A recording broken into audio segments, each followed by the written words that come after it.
দোকান থেকে তো আমরা নানা রকম মিষ্টি এনে খেয়েই থাকি, যদি বাড়িতে অন্যরকমভাবে মিষ্টির কিছু পদ বানানো যায় তবে কেমন হয়। তাই আজ চলে এলাম গাজরের হালুয়া বানাতে। প্রথমে কড়াইতে বেশ কিছুটা বাটার দিয়ে নিয়েছি, তার মধ্যে দিয়ে দিলাম গ্রেট করা গাজরটা। এটাকে ভালো করে নেড়েচেড়ে নিয়ে দিয়ে দিলাম স্বাদ মতো চিনি। যেমন মিষ্টি আমরা খাবো সেই অনুযায়ী কিন্তু চিনি দিতে হবে। আর অপর পাশে আমি দুধটা ফুটিয়ে নিচ্ছি, আর এর মধ্যে দিয়ে দিয়েছি গোটা এলাচ।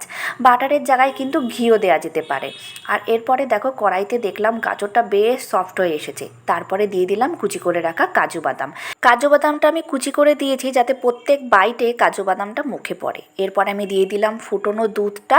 আর দেখো আস্তে আস্তে দুধটা শুকিয়ে আসলে কালারটা কি সুন্দর হয়েছে। আর লাস্টে আমি অ্যাড করলাম গুঁড়ো দুধ, প্রায় 3 চামচ মতো গুঁড়ো দুধ আমি এখানে অ্যাড করেছি। এটার জন্য টেক্সচারটা খুব ভালো হবে আর স্মেলটাও খুব ভালো হবে।